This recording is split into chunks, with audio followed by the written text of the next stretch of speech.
Hey, you're listening to YouWithoutYourHead.com, and this is Michael Berryman. Don't touch that dial. Welcome to the station of decapitation without your head. I am Nasty Neil, along with... that would make me terrible, Troy. Yes, and Annabelle Lecter is having some technical problems, but hopefully she will join us here momentarily. But right now, with us, we have... You've seen him in countless films, and that's a literal statement. I don't think you can count the amount of films and TV this man has done. He's an iconic face in films. He's a really nice guy, too. I got to meet him in L.A. We'll talk about that. We have Irwin Keyes with us. How are you doing tonight? Good. I'm finally we were able to get a time and actually do this. Yes, every time I was going to do it for you, so I was getting work. Mm-hmm. Well, that's a good sign. That's not a bad thing, though. No. Because we're paying you exactly $0, so I think you probably took the wise choice. Oh, yeah. Oh, I forgot that. Interview is now over. No. Yep, it's a short interview tonight. Oh, good. I can go do more work. Had you always wanted to be an actor? Oh, not always. I wasn't until I was in college. I didn't know what I wanted to do, and when I was in college, I discovered the theater, and I saw I could actually play parts in plays and actually do them right. I finally found something I could do right.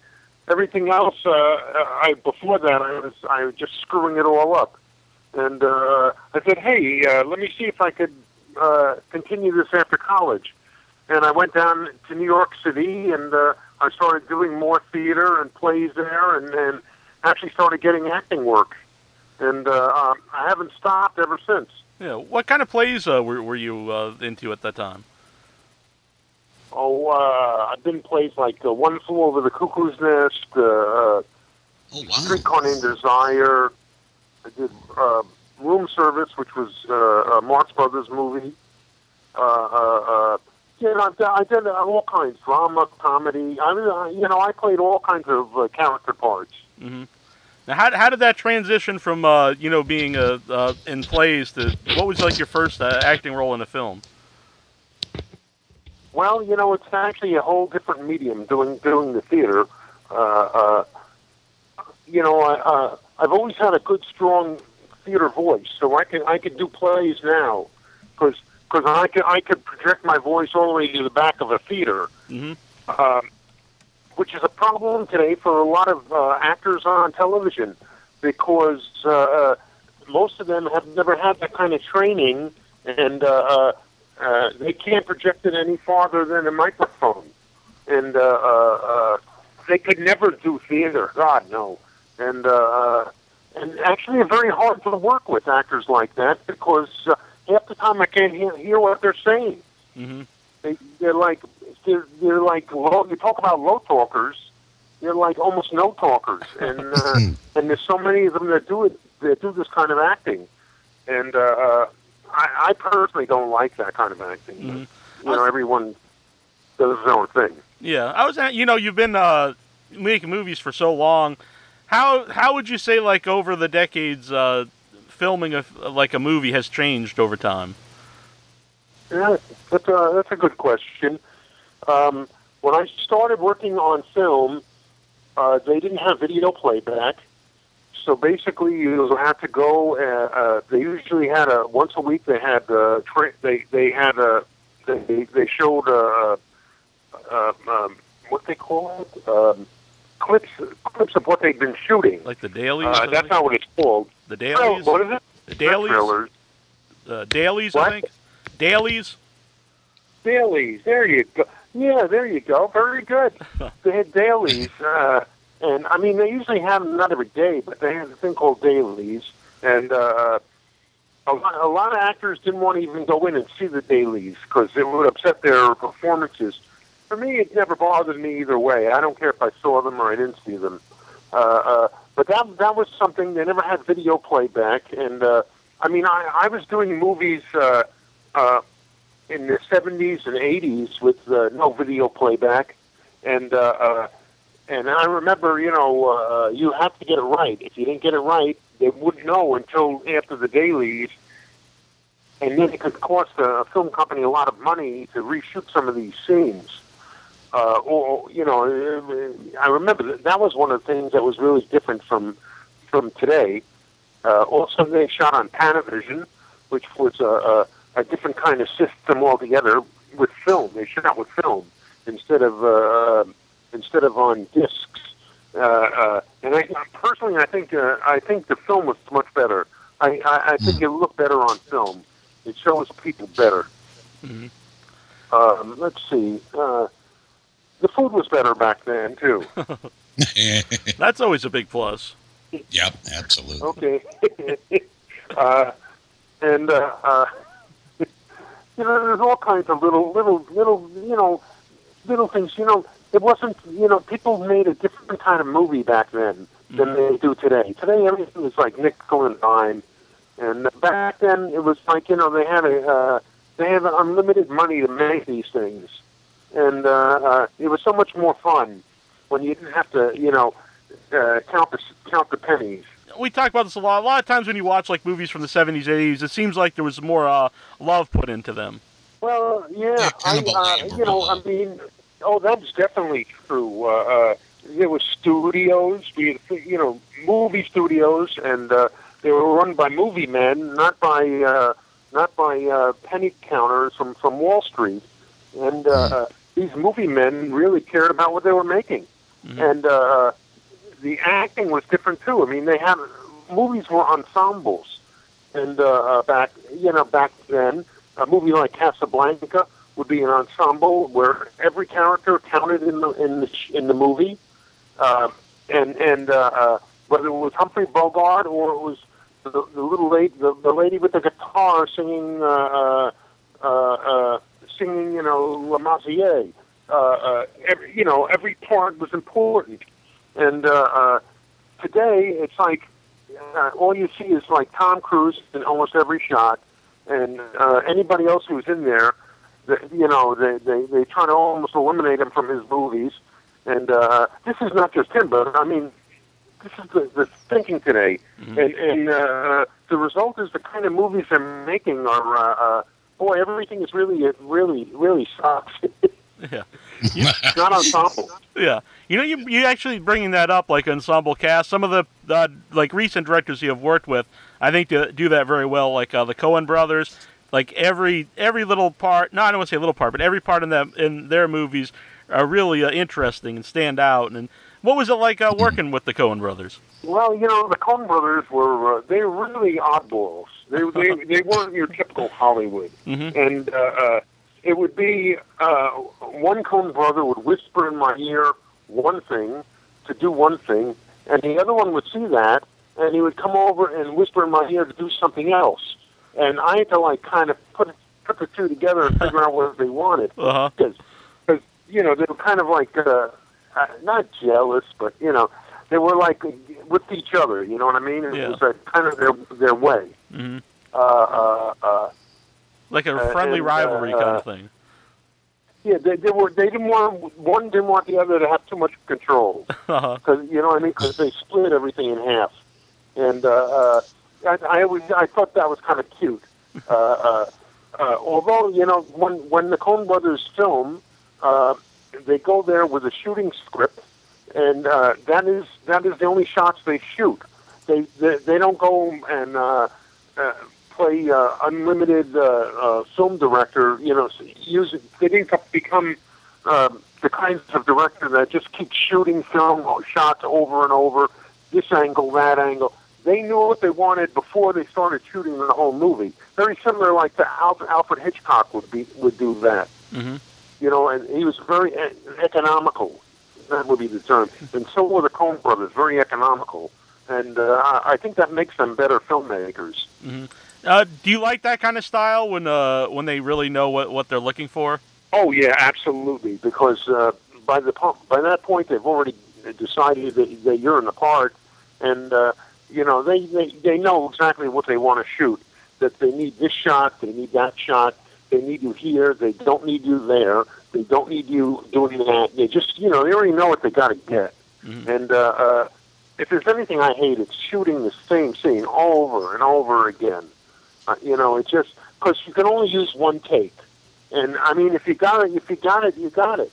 I don't know why they do that. Another director I want to bring up, and I know a lot of people have been wanting us to ask about this, is Rob Zombie. And you were in his first movie, House of a Thousand Corpses. What were like your first impressions of him? As a first-time director. Well, he was a little nervous, a little shy. Until he got his legs directing as a film. But he had a good sense of what he wanted to do, and he had to have come up with what he came up with. He knew what he wanted, and he used a shooting script, and he didn't really deviate from it very much. But on the other hand, if you had an idea, you can get his attention, and he would listen to you, and he would use it if it was a good idea. I told him I don't know how I came up with this idea. I said I could do a horror laugh, and he looked at me. He says, "A horror laugh? What the hell? What is a horror laugh?" And I go, and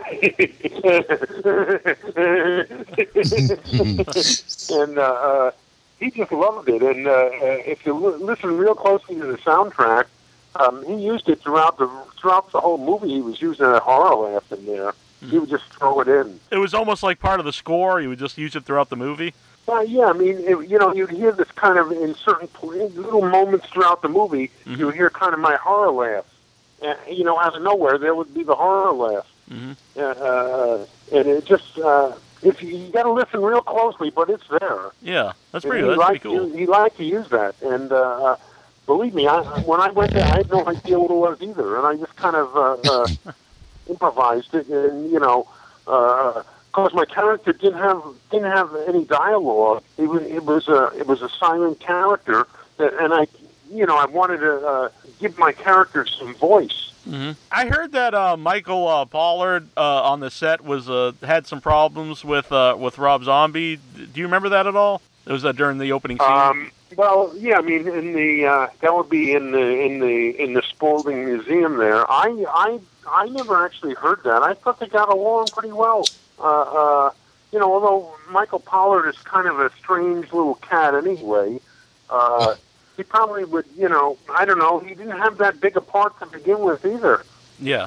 But, but you see him there, he's there, and he's not lost. I know Rob usually likes to use people in his films that he remembers from another film. When I actually went in and auditioned, and I walked in the door, and he looked at the casting director, and he said, "That's Ravelli."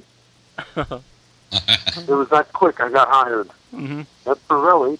So everybody was happy because, as soon as you get it, it's less work. Yes, exactly.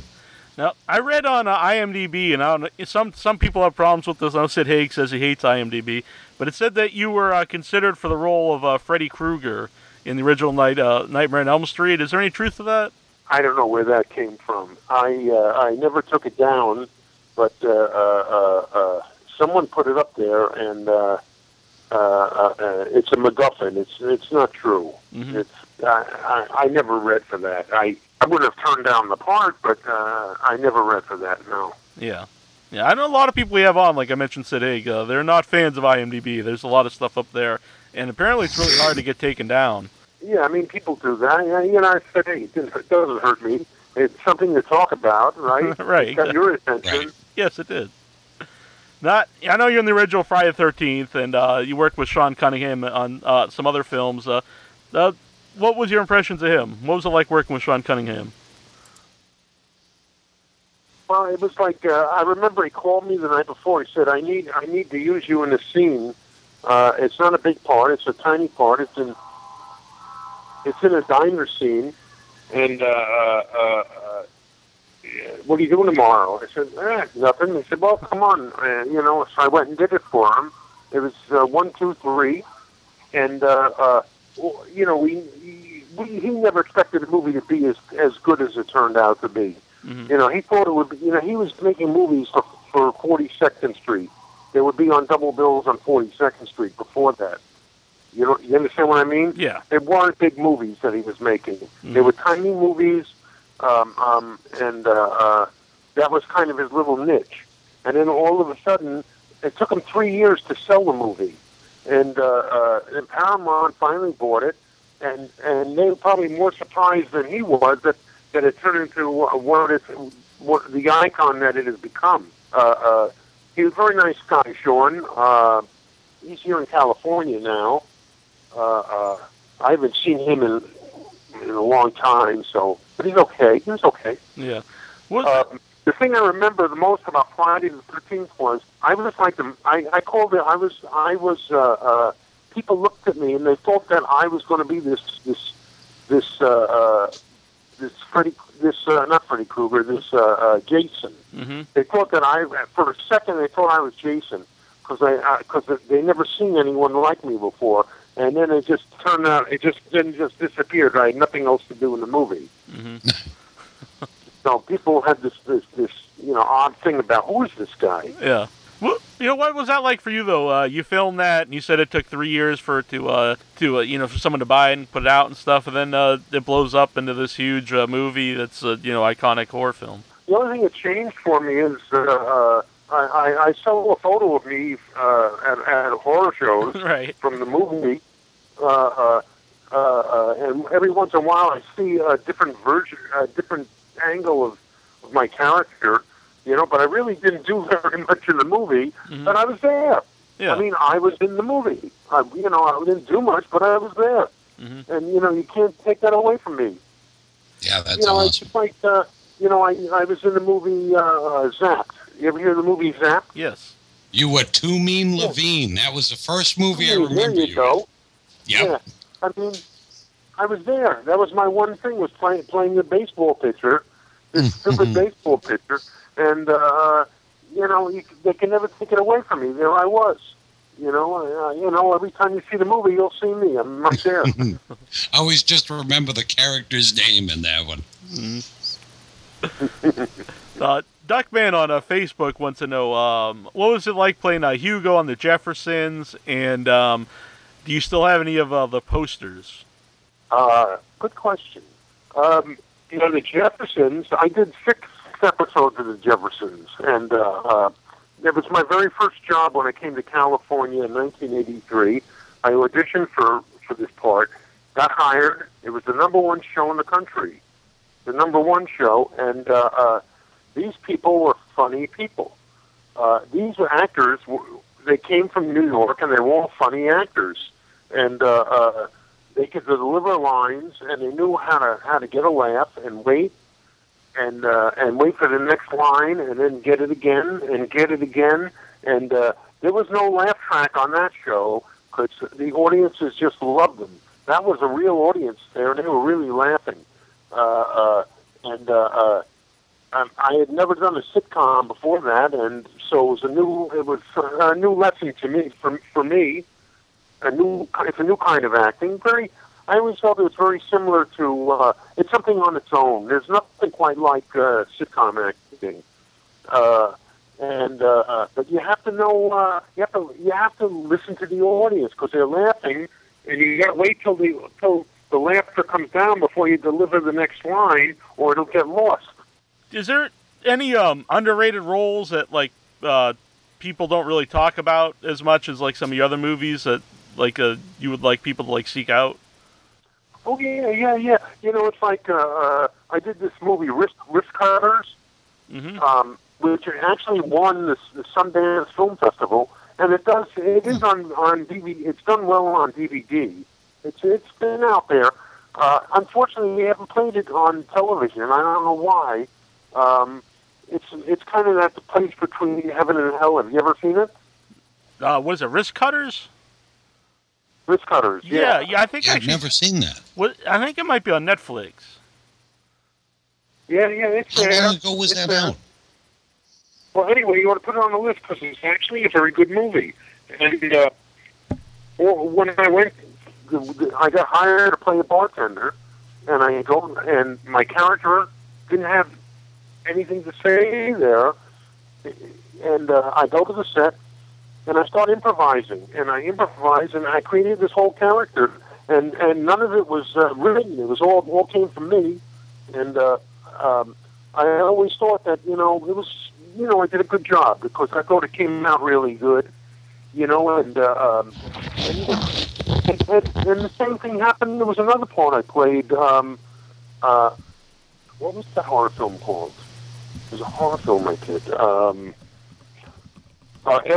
Mascarado Massacre, also known as WrestleManiac. I love WrestleManiac. Oh, there you go. Yeah, because I'm a big wrestling fan and a horror movie fan. So actually, when that first came out and has Rey Mysterio, the original Rey Mysterio in it, yeah, it was a very good film. Well, yeah, there you saw me in that one scene. I only had one scene. You're in the it's like the gas station. And I'm warning these stupid kids that are in this minibus in the middle of nowhere. I'm telling them, don't go up that road. There's nothing but this crazy nut house, and no one gets out of it alive. And here I am, coked up and this and that, and they won't listen to me. And of course, they have to go up the road and make their little porno movie, and they get their lesson. Yeah, and there's a lot of horror movies that aren't necessarily the greatest that come out nowadays, but I always thought that's actually a very fun horror film. That came out lately. Yeah, I was surprised that it was Stars. It was supposed to be on Stars, and they just never showed it. And it was actually a decent little movie. Yeah, it's very good. I never understood why. I always liked that movie. And there was another movie, I think, of Motorama. I'm not familiar with that. Motorama? Well, Motorama is about this boy who steals his father's Mustang and drives all around the country on it in his car, and uses the credit card to pay his bills, and has a joyride, and he gets into this contest trying to sell this thing called Motorama, and at each gas station they give you this coupon, and he's not supposed to win this contest. No one's supposed to win. It's a fake contest. And I don't know. I play this character that comes out of nowhere, and I give him the right letter that spells Motorama, which he's not supposed to get. So it's one letter, and I thought it was like a really nice little scene I did. Yeah. And I get these little moments. You know what I mean? I get to play these real special moments. Yeah, that's somehow I'm gonna have to check. I'm gonna seek that one out. I would like to check that movie out. I'm gonna have to look into all of those now. Yeah. Oh, you haven't seen? I think I actually have WrestleManiac on DVD. Do you? Yeah. No, I've never seen that either. I'm a big fan of it.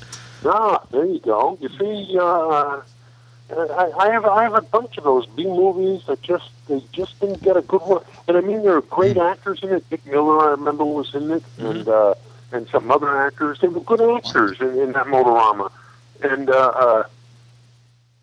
the funny thing was, years later, very recently, I auditioned for this commercial for Square Trade, and the director stops me and says, "Wait a minute, I know you.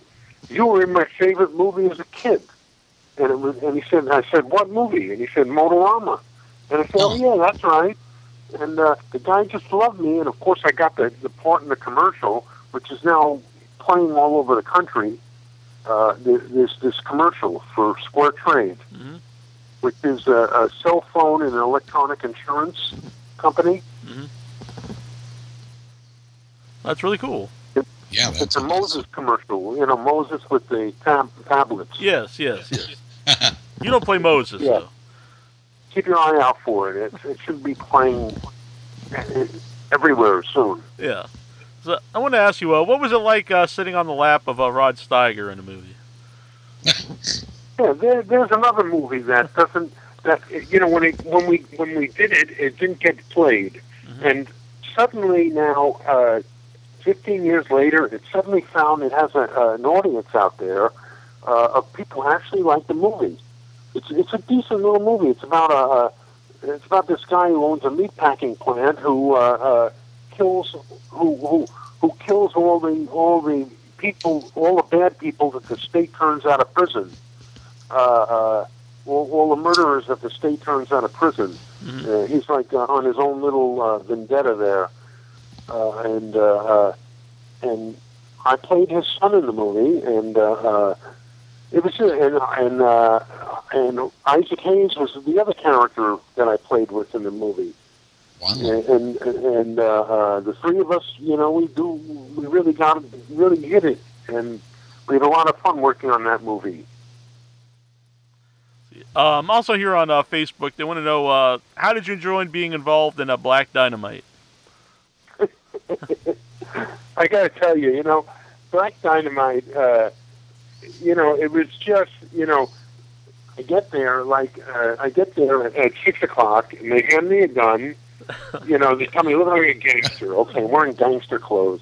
Okay, it's nighttime, and okay, we're going to shoot at this guy in the car, and then they're going to do the close-up. So we shoot at the car. We're all shooting about 10 of us are shooting at the car. Then I walk over to the car, and I look down, and I put my hand on a pulse under his neck, and I look up and I go, he's dead. I threw the line away, like kind of like I did on the Jeffersons years before. Mm-hmm. I threw the line away, and I get the biggest laugh in the world. Everybody, I can't tell you how many people come up to me and say, and man, you were funny in that movie, Black Dynamite.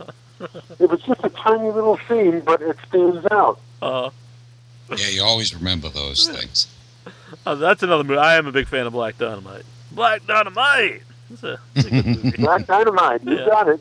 It turned out to be a good movie. Yeah, it's really funny. Yeah.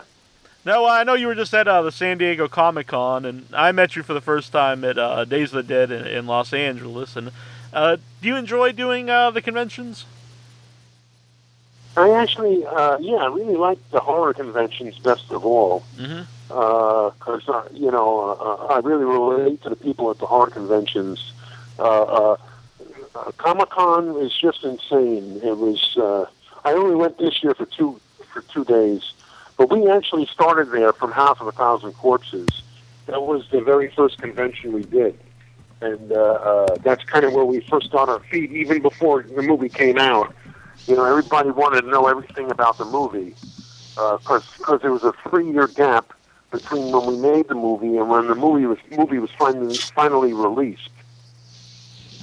And so I guess I have I don't know. I always kind of like going to Comic-Con, but it's just too big a show for me. Too much going on. Yeah, too much eye candy. Yeah, it's not as intimate. Well, you can't really spend time and talk to people as well when there's so many people there. Yeah, that's the thing. I mean, it's all over the place. It's huge. I mean, they get 100,000 people a day at this show, mm-hmm. And they're all going crazy. I mean, it's a very hard show to work. Do you find because that's when I go to the horror movie conventions, like horror fans, and it's not just the fans, it's pretty much all the actors and everyone. They all kind of just really get together well. It's like a family. Everyone's kind of has like a common interest, and everyone's accepting of everybody. It's just this is a nice atmosphere. It really is. I mean, everybody is happy to be there. It's always a nice-sized crowd, and some people are in costumes, and some people aren't. And it's just everybody's really having a really good time. Playing Halloween or whatever, and it's a lot of fun, and it's not that old. I mean, it came about that I remember maybe about 15 years ago, as I remember about the first conventions were about 15 years ago, mm-hmm. And I remember I was doing one in L.A. It wasn't for Days of the Dead. It was like Fangoria was doing conventions. Yeah, I think they did. Yeah. And I was there for a different movie, Pelgidian Granger, and that got me into the show. And I was doing a panel, And all I know is everybody was asking me, what's happening with House of a Thousand Corpses? When's Rob? What's going on with Rob? When is this movie coming out? We want to know more. You know more. Tell us all about it. And here I am trying to promote a different movie, and it took over the show. Mm-hmm. It took over my panel. My discussion group. Yeah. I hope the other one. I'll never forget that. Yeah. I was hoping the other people there, they weren't mad at you. Well, I was the only one. It was a panel of just me. All right. Me was the director of that movie. All right. And finally, he kind of gave up. Because so many questions. He just kind of gave up. Mm-hmm. Now, as you mentioned just Halloween quick. Halloween's coming up. And do you have any plans for Halloween? Halloween. I don't have a show right now, a Halloween show, which happens. We can't get shows all the time. Mm-hmm. This year I've already done one. I've already done. I've done five shows this year. Mm-hmm. You can only do so many. I just want to keep working, exactly. Keep acting. Mm-hmm. Halloween. I did a couple months ago. I worked on a show called Pretty Little Liars. Mm-hmm. It was the Halloween episode. And I know that'll be out about that time. And I played a ghost, and I get off the bus at Ravensworth, and I'm supposed to be working maybe on that show, Ravensworth, as the ghost a little bit, a character ghost. That's interesting. That's a new series on ABC. Cool. I'll keep my eye out for that. Yeah. Or actually, it's ABC 200. It's on the. It's a cable show. Yeah. I'll have to keep an eye out for that. I want to thank you for coming on here. I know you're a busy man, and really it was very nice meeting you in L.A. and then I'm sure I'll see you again. Can I just add a little story here? Yeah, of course. We had before we had you as the host, we were at another show at Horror Hound, mm-hmm. and we had this guy who was the host, and he starts going, started asking us questions, and suddenly it turned into this diatribe about gun violence and how horror movies cause gun violence. And I mean, I was ready to jump on this guy and tell him, hey man, the price of gasoline causes gun violence. Don't blame horror films. There's a lot of other reasons. And then we went to Days of the Dead, and you were there, and you just did such a great job as the host of the show. And you kept with what it was about instead of going on in your own politics. You know what I mean? Yeah, I really do appreciate that, and it means a lot to me because I do a lot of the panels, and people seem to enjoy them. And for me, when I'm there, I want the panels to be something that I would enjoy. And if I'm at a horror movie convention, it's because I love horror movies, so I want to enjoy them and talk about them, and talk about what we all enjoy, not make into something negative or something like you said, like my own political agenda. I don't think that really fits. Yeah, that's exactly right. This guy had an agenda which had nothing to do with why we were there, and but you were so good. I'll never, it was like night and day. I can't tell you, night and day. Well, you guys, when I saw the photos, it looked like you were old friends when you guys were taking pictures together. I'm like, that's Dale and Irwin just kind of hanging out there. It was great. Well, I appreciate that. That's the kind of vibe I like to have at the shows, because that's the kind of thing, like we mentioned earlier. It kind of seems like not necessarily there are fans and the celebrity stuff. Everyone's just kind of all has like the same interests, and they're kind of everyone's sharing their love for horror movies, and that's why I go to them, and I think that's what the kind of vibe you should put out there. So anyway, right, yeah. So I really do appreciate coming on. It's been a lot of fun, and hopefully we get to talk to you again sometime. Okay, just what is all that noise going on behind you? Yeah, I think that's on Troy's microphone there. Oh, it's a little effect, huh? Crazy. Yeah. I think they're doing good. They're doing good. All right, They make me laugh. I don't know what it was. I was starting to laugh. I actually think he was probably lighting up a cigarette, but I didn't want to say anything. Oh, it could have been. Okay. Okay. I can hear the lighter. Thank you for having me on. Thank you. Yeah, we appreciate it. Hey, this is Bill Mosley. I play Otis in House of a Thousand Corpses and Devil's Rejects and Chop Top and Texas Chainsaw Massacre 2. And you're listening to WithoutYourHead.com. Don't touch that dial or I will lick your plate. Oh, no.